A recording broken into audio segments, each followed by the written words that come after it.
अगस्त में धार जिले के भारुनपुरा स्थित कारम डैम मामले के बाद कांग्रेस लगातार भाजपा पर भारी भ्रष्टाचार के आरोप लगा रही है। इसी कड़ी में धर्मपुरी विधायक पंछीलाल मेदा ने आज कारम डैम स्थल से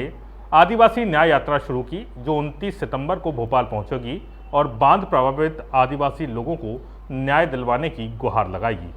दरअसल आदिवासी न्याय यात्रा की शुरुआत में आदिवासी नेता कांतिलाल भूरिया ने हरी झंडी दिखाकर यात्रा को रवाना किया। इस यात्रा में धर्मपुरी विधायक पांचीलाल मेड़ा के साथ कसरावत के विधायक सचिन यादव और कांग्रेसी कार्यकर्ताओं के सहित डैम प्रभावित भी शामिल हुए। आदिवासी न्याय यात्रा धार जिले से शुरू होकर मानपुर, महू, इंदौर, देवास, सोनकक्ष, सीहोर होते हुए 29 सितंबर को भोपाल पहुंचेगी, जहां राज्यपाल महोदय से मुलाकात होगी। आपको बता दें कि 11 अगस्त को धार जिले के कारण बांध पर लीकेज होने के बाद उसके फूटने की आशंकाओं के चलते मध्य प्रदेश की भाजपा सरकार के नेता सहित तमाम आला अधिकारी मौके पर पहुंचे और लगातार 3 दिनों तक डैम स्थल पर मौजूद रहे। बांध के निचले इलाके में निवासरत धार जिले और खरगोन जिले के लगभग 20 गांवों को खाली कराया गया था। साथ ही डैम के दाहिने छोर पर एक कैनाल बनाकर बांध का पानी खाली करने की कवायद की गई, जो धीरे धीरे मिट्टी के कटाव से डैम का एक बड़ा हिस्सा बहाया गया और पानी बढ़ता गया, जिससे बांध के निचले इलाके के कई खेतों की फसल भी खराब हो गई थी। इस दौरान मंत्री तुलसी सिलावट और राजवर्धन सिंह दत्ती गांव भी मौके पर मौजूद रहकर हर स्थिति पर नजर बनाए हुए थे। प्रातः दर्पण न्यूज के लिए धार से रोहित श्रीवास की रिपोर्ट। आज सड़कों पे उतरी है कांग्रेस, क्या मामला? देखिए, जिस प्रकार से पूरे मध्य प्रदेश में जो भय, भ्रष्टाचार और जो गरीब तबके के, विशेष करके हमारे आदिवासी दलित समाज के लोगों के साथ में जो अन्याय और अत्याचार हो रहा है, उसके विरोध को लेकर के आदरणीय हमारे आदिवासी वर्ग से चुने हुए नेता हमारे धर्मपुरी के विधायक आदरणीय पांचीलाल जी मेड़ा लोगों को न्याय दिलाने के लिए आदिवासी वर्ग की आवाज़ को सत्ता में बैठे लोगों तक उस आवाज़ को पहुंचाने के लिए एक पदयात्रा कारम डैम का जो विवाद था, उसमें जो भ्रष्टाचार हुआ है, वो भ्रष्टाचार पूरे देश और प्रदेश के लोगों को मालूम है। और जिस प्रकार से पूरे कारम डैम का जो घटनाक्रम हुआ था, उसमें जो भ्रष्टाचार हुआ था, और जिस प्रकार से सरकार ने बेशर्मी से उस पूरी भ्रष्टाचार को दबाने का काम किया,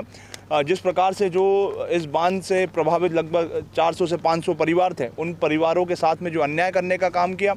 और जिस प्रकार से अभी पिछले दिनों आदरणीय हमारे विधायक पांचीलाल मेड़ा जी के साथ में जो घटनाक्रम भोपाल की विधानसभा के बाहर हुआ, और जिस प्रकार से वहाँ जो शासन प्रशासन के लोगों ने उनके साथ में बर्ताव किया, ये सारे मुद्दे लेकर के और लगातार जो पूरे प्रदेश में आदिवासी वर्ग के लोगों के साथ में घटनाक्रम हो रहे हैं, चाहे वो नेमावर की घटना हो, ये सारे मुद्दे लेकर के आदरणीय पांचीलाल मेड़ा जी के नेतृत्व में एक पदयात्रा जो है यहाँ से भोपाल तक जारी है, और वहाँ जाकर के राज्यपाल को एक ज्ञापन देने का काम इस आदिवासी न्याय यात्रा के माध्यम से किया जाएगा। हाल ही में भी कुक्षी में यहाँ पे कलेक्टर रैंक के अधिकारी के साथ मारपीट हुई है, उसमें जो आरोपी है सत्ता पक्ष के जो एक प्रभावी नेता, उनका रिश्तेदार है। देखिए, ये लगातार आप चैनलों के माध्यम से, मीडिया के माध्यम से, ये लगातार जो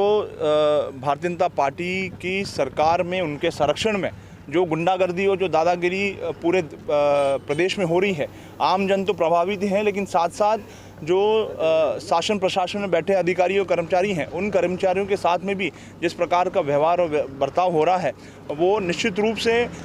ये जो निरंकुश सरकार है, निरंकुश सरकार के कारण जो है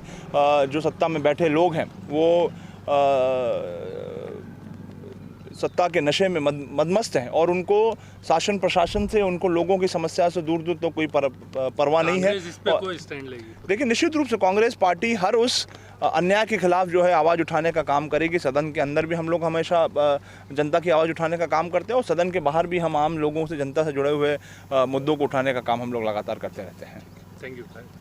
आज निकले आप यात्रा पर कांग्रेस की ओर से? जी, आज कारम डैम का जो बड़ा घोटाला प्रदेश का हुआ है, कारम डैम में बसे आदिवासी भाई लोगों को मुआवजा नहीं दिया गया, उनको मकानों से बेदखल किया, ज़मीनों से बेदखल किया, और जो सरकार ने वादे किए थे कि पर व्यक्ति को 5 लाख तक का वयस्क पुत्र को भी दिया जाएगा, वो भी नहीं दिया गया। और मकानों के मुआवजे में भी पक्षपात हुआ, बहुत नी के बराबर मकानों का मुआवजा मिला, ज़मीनों का मुआवजा बहुत कम, कुछ किसानों को जिनको दिया बहुत कम दिया, उस पर भी ट्रेडर्स काट के दिया। ये इस प्रकार से हमारे आदिवासी भाइयों के साथ में बड़ा दुर्व्यवहार किया है। इस बात को मैंने जब सदन में उठाना चाहा तब मुझे पुलिस के द्वारा और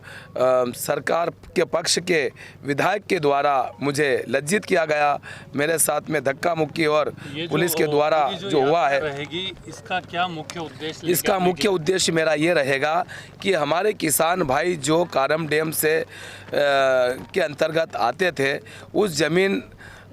में बसे थे, उन किसानों को ज़मीन के बदले ज़मीन और मकान के बदले मकान देना चाहिए, ये मेरा उद्देश्य। और जो आज जंगलों में